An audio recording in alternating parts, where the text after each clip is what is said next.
Okay, you primitive screwheads, listen close, because Ludwig II of Bavaria made NFT bros look like Warren Buffett. Picture this: 1886. Peasants boiled their shoes for soup stock. Meanwhile, up in the Alps, 65,000 square meters of marble halls where Ludwig cosplayed as Parsifal while demanding breakfast be delivered by virgin servants dressed as Lohengrin swans. Reality check. Those towers weren't just decorative, they were middle fingers engineered to bankrupt an entire kingdom. 14 years of construction, 7 million marks, which by Bavarian ledger math meant paying double their national budget while hospitals used leeches and farmers traded children for sacks of moldy rye. Why did the politicians stop him? Excellent question. See, officials kept thinking, next castle will be his last castle, like gambling addicts chasing dragon energy. Interior Minister Lutz even sent secret memos saying, might need to stop this, before caving when Ludwig threatened to replace his entire cabinet with porcelain garden gnomes. True story. It's the same reason your stoner roommate keeps buying magic cards instead of paying rent. Enablers. Actual quote from Parliament debates. The king's architectural enthusiasm represents cultural investment. A translation: we're terrified to tell the 6'5" dude wearing ermine capes in August that gold-plated grottos aren't tax-deductible. Let's talk labor costs. 30 painters simultaneously decorating a single bedroom ceiling while Bavarian infantry marched barefoot through Balkan mud. Ludwig signed checks like he thought GDP stood for Glorious Dragon Palace. And honestly, respect. Most of us budget for Netflix subscriptions while overdrafting on coffee. This glorified man-child bankrupted the equivalent of 3 billion euros building what's essentially a stone Pinterest board of Wagner fanfic. Meanwhile, his citizens' main export became demigration documents.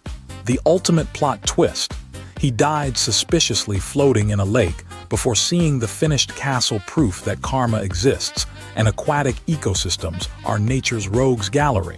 Ask yourself, why does humanity cheer for this disaster? Because Neuschwanstein isn't architecture, it's the world's most expensive tutorial on why monarchies deserve the guillotine sales rack. And now 4 million tourists annually pay $60 to gawk at a crumbling monument to unchecked mental illness, which honestly feels like society learned nothing, just replaced kingshedding with crypto empires and Elon Musk's timeshares. Final answer: nobody stopped him for the same reason Tiger Kings still get Netflix deals. Humanity fetishizes trash fires. Next time you ride Space Mountain, think real hard about who funded that sugar rush. Some Bavarian grandma selling her teeth for turnip gruel. Mic drop. Let's autopsy the circadian rhythm of a man whose sleep schedule resembled a vampire with crypto mining rigs.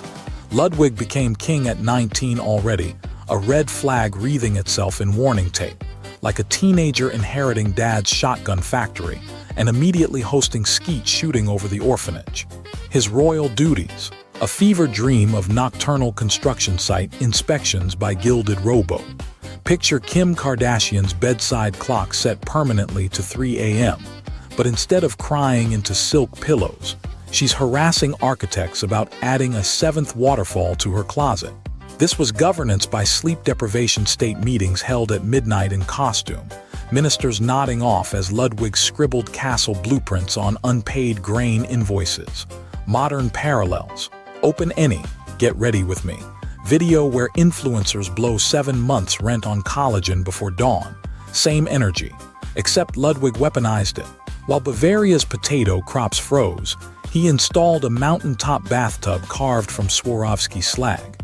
His signature management style: summoning cabinet members for urgent 4 a.m. debates about which shade of lapis lazuli best captured Lohengrin's emotional trauma.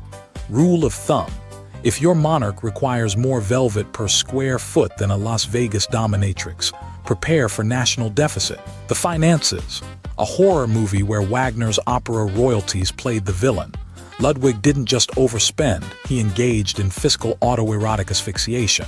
30 million marks dumped into Neuschwanstein's scaffolding before the foundation dried.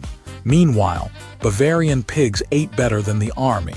Here's the kicker: he used his personal fortune first.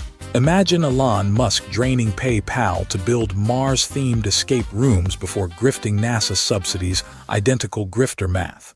Celebrity culture mirror. Look at Logan Paul buying $1 million Pokemon card while his intern GoFundMe's insulin. Ludwig's version. Commissioning solid silver Swan faucets during a cholera outbreak. His contractors turned delay tactics into performance art. One hall took 14 years to carve because artisans kept disappearing into Swiss bank accounts. The king's solution: hire 500 extras to role-play medieval peasants constructing cardboard facades so he could stroll through progress like a deranged Disneyland visitor. Sleep deprivation breeds insanity. This man took Moonlight as a performance enhancer. Modern CEOs microdosing LSD for productivity seminars. Amateurs. Ludwig pulled all-nighters debating whether the castle's dining room deserved 18 chandeliers or 19 while diplomats begged for famine relief. Real talk. Wernher von Braun designed rockets with less moon brain than this guy. His biographers whisper, manic episodes. But let's be real, it's just rich people shitposting with stonemasons instead of Twitter. The cringe crescendo. His final years running from creditors in anti-Semitic conspiracy rabbit holes like Alex Jones crossbred with Lana Del Rey's Instagram aesthetic. Bavarians had two options: sew gold wire into his monogrammed napkins or eat tree bark. They chose bark. Yet today, influencers still glorify this clown fiesta.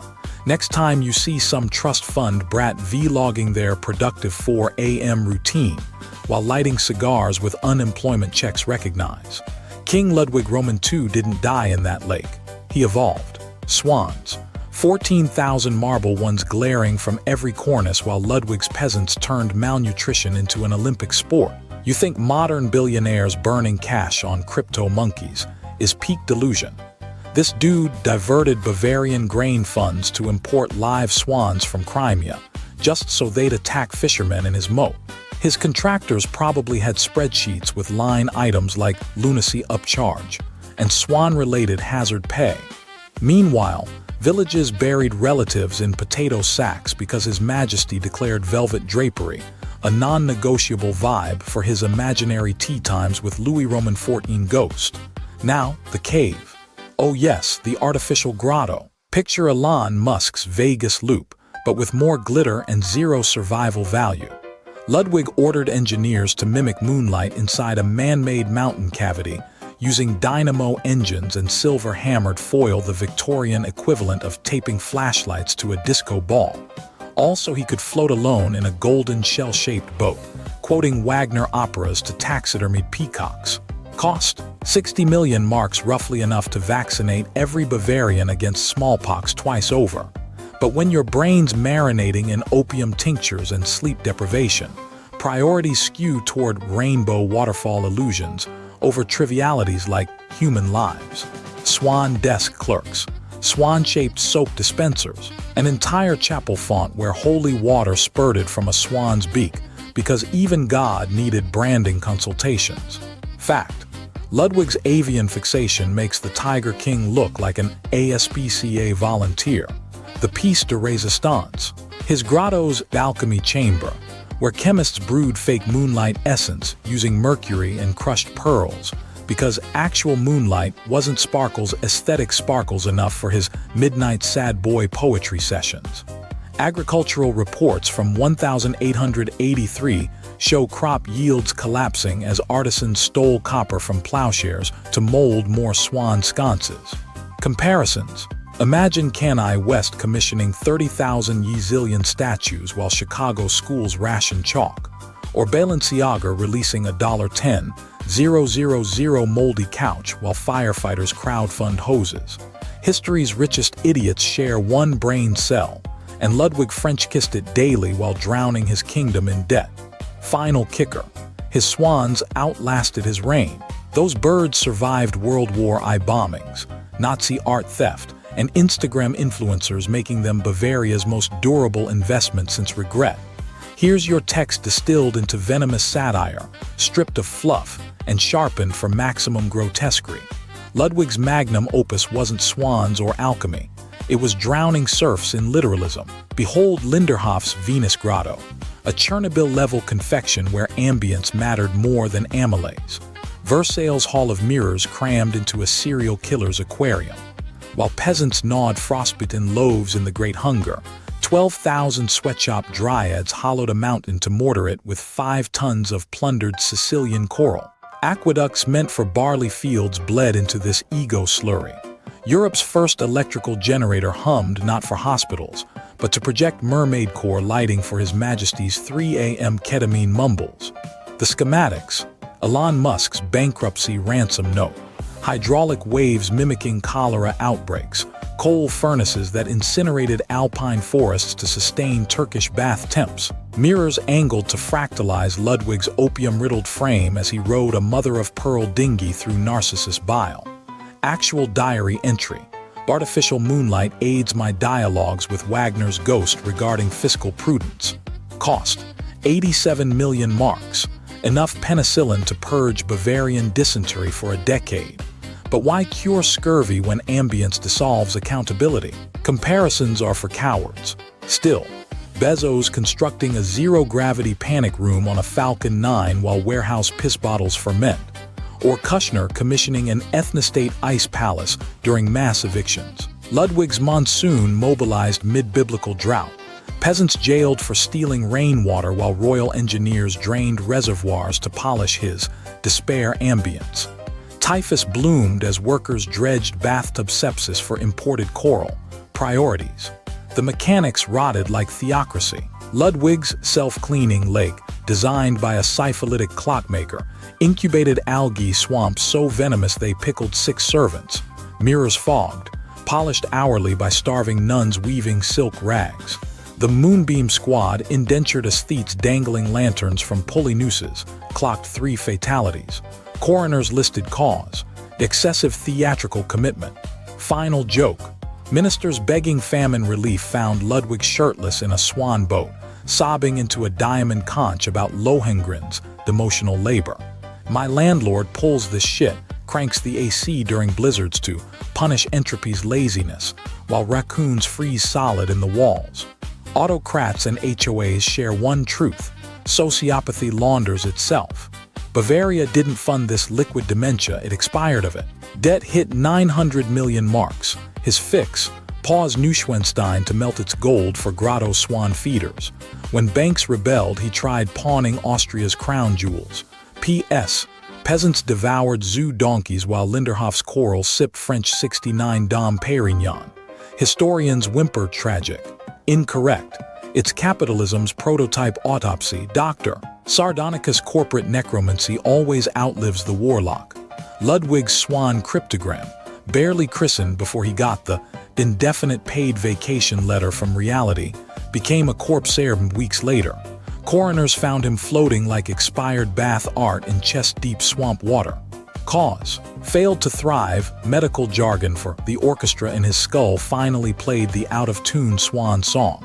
His last night, spent screeching Wagner into a gilded telephone that connected to a broom closet. His architects had used the infrastructure budget for solid chocolate gargoyles.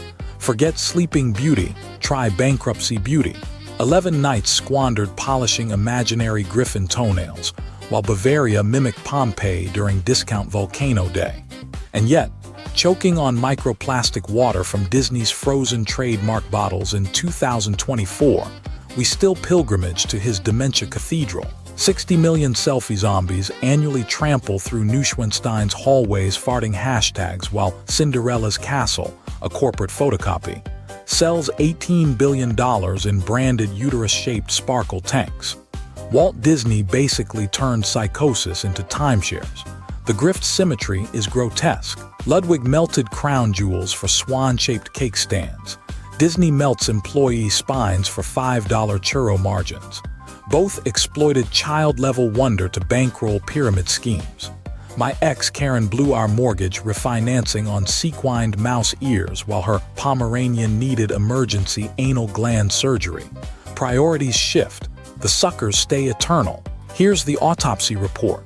Ludwig got deposed for insanity after trying to buy the Ottoman Empire on eBay for the aesthetic. His crime wasn't delusion, it was undercapitalized delusion. Modern princes know you weaponize the delusion.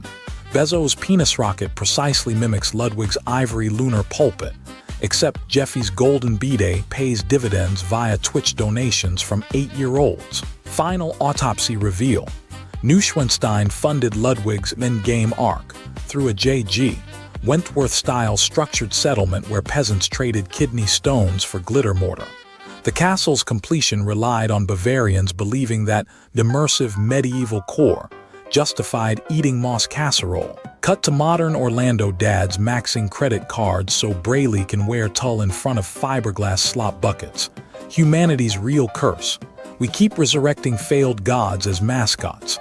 Cynical resolution. Cancel the revolution. Embrace the circus. Build your useless monument to dopamine collapse, whether it's a snow-white meth lab or crypto NFT habitrail. The ride always crashes. The merch outlives the messiah. Now excuse me, gotta Venmo my landlord in hand-drawn Sonic fan art before he repos my Wi-Fi router. Dr. Sardonicus.